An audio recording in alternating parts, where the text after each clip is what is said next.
quintal de costureiras ou uma mecânica que ganha simplesmente para pagar as contas, fica difícil uma empresa desse porte fazer o registro de funcionários, tá certo?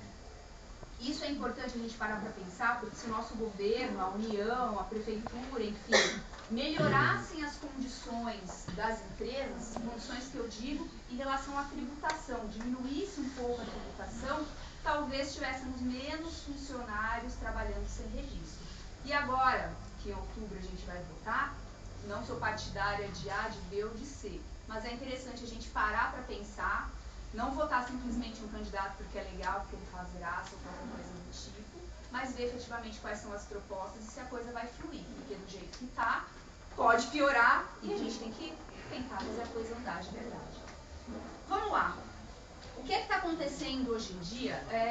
As empresas, e a legislação está dando essa brecha, está usando um termo agora que é chamado flexibilização das normas trabalhistas. O que é isso? Alguém aqui é cooperado ou conhece alguém que seja cooperado?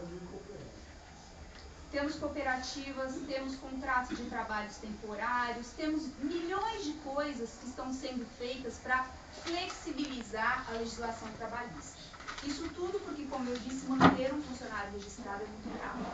A moda agora das empresas é ela, ou através de algum colega, parente, amigo, abre uma cooperativa e a empresa contrata os seus funcionários através dessa cooperativa.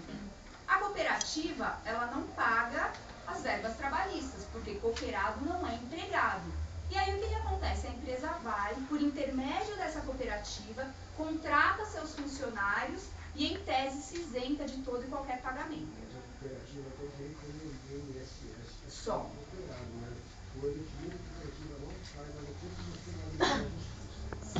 Mas o que acontece? Quem é cooperado não tem 13º, não tem fundo de garantia, não tem férias, não tem o limite salarial, que é de um salário mínimo, R$510. Exatamente. Então, essa é uma das formas que as empresas estão utilizando para manter funcionários sem precisar ter o custo. Só que o que acontece? Existem 5 requisitos que estão na consolidação das leis do trabalho, que se existirem, independentemente do nome que esse trabalhador tiver, cooperado, trabalhador temporário, sabe Deus o que for, efetivamente ele é empregado conforme as regras da CLT. 5 requisitos que aqui eu vou dizer para vocês, que parece um pouco complicado, mas explicando vocês vão compreender. O primeiro requisito do empregado é pessoalidade. O que é pessoalidade? Eu, Karina Manzano Nantes, sou advogada. Suponhamos que eu tenho uma irmã gêmea, advogada também, especialista na mesma área que eu, que é direito do trabalho. Chama Karen, um exemplo. A Karen pode trabalhar no meu lugar? Por quê? Você e ela. Sucintamente é isso, porque o contrato de trabalho é pessoal. Se a Karina Manzano Nantes foi contratada, é só ela que pode trabalhar. Se eu sou autônoma, eu vendo a voo. Qualquer um pode ir no meu lugar. Tá certo? Se eu quiser vender, eu pego minha revistinha e vou de porta em porta. Se eu não quiser, minha mãe, minha irmã, minha prima pode pegar minha mesma revista e fazer as vendas para mim. Tá certo? Então, quando você é autônomo, não existe esse requisito que é a pessoalidade. Tá certo? Segundo requisito, habitualidade. O que é isso? O trabalho ele tem que ser habitual.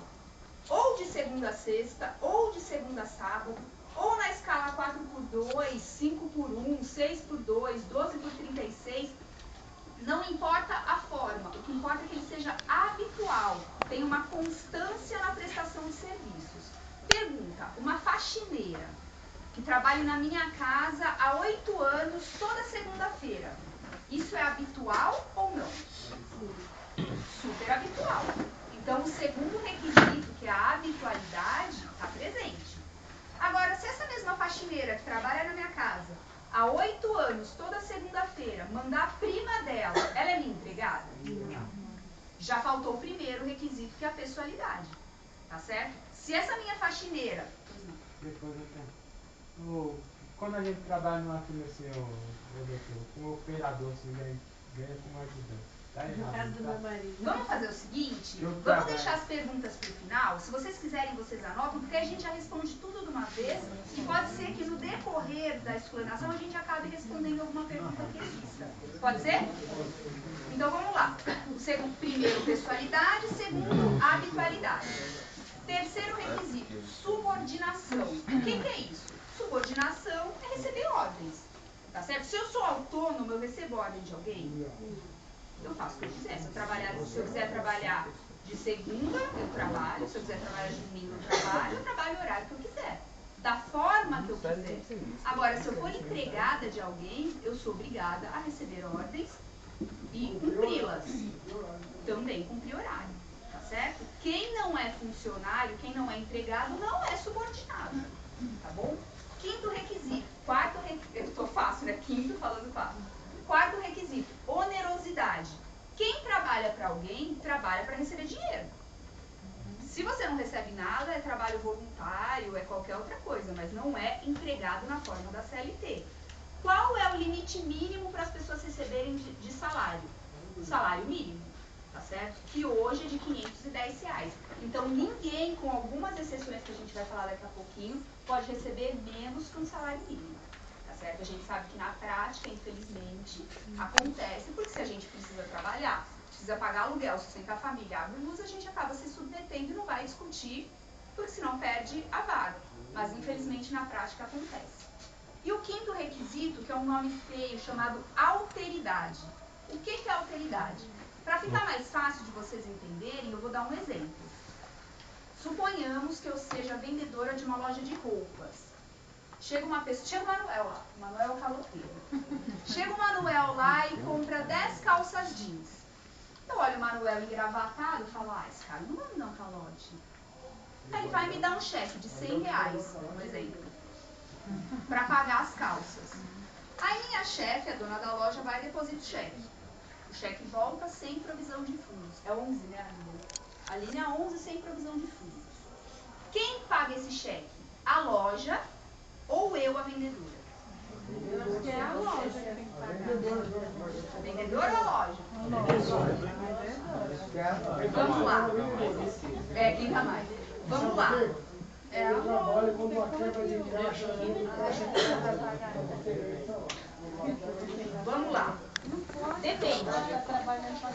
O que acontece? Para que a gente receba cheque hoje em dia, o mínimo que a gente tem que fazer é uma consulta no SPC.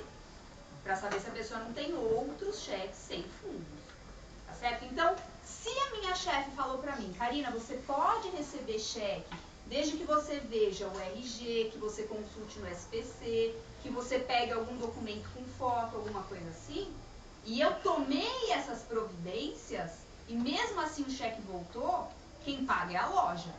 Agora, se eu fui indisciplinada, vi o Manuel todo bonitão de terno e gravata e não consultei porque eu achei que ele não daria um cheque devolvido, aí foi meu erro. E quem paga o cheque fui eu. Tá certo? Mas no caso, como a gente está falando dos requisitos do vínculo empregatício, a alteridade é um desses requisitos. Por quê? Porque o risco da atividade pertence ao empregador. Então, se eu tenho um comércio, o risco de eu receber um cheque sem fundo é comum. Então, o risco da atividade é do empregador. Então, quem tem que pagar é o empregador, a não ser que eu tenha cometido algum erro. Tranquilo? Eu falei do... Oi. Eu sei, a senhora é doutora, advogada, né? O senhor quer dizer que são primor na vida, né? Os que estão no papo. Agora, por que hoje isso não convence a falar da autoridade? Por que hoje o mundo não está atualizado? Olhando toda a eternidade, para se encerrar em 2000 apocalipse.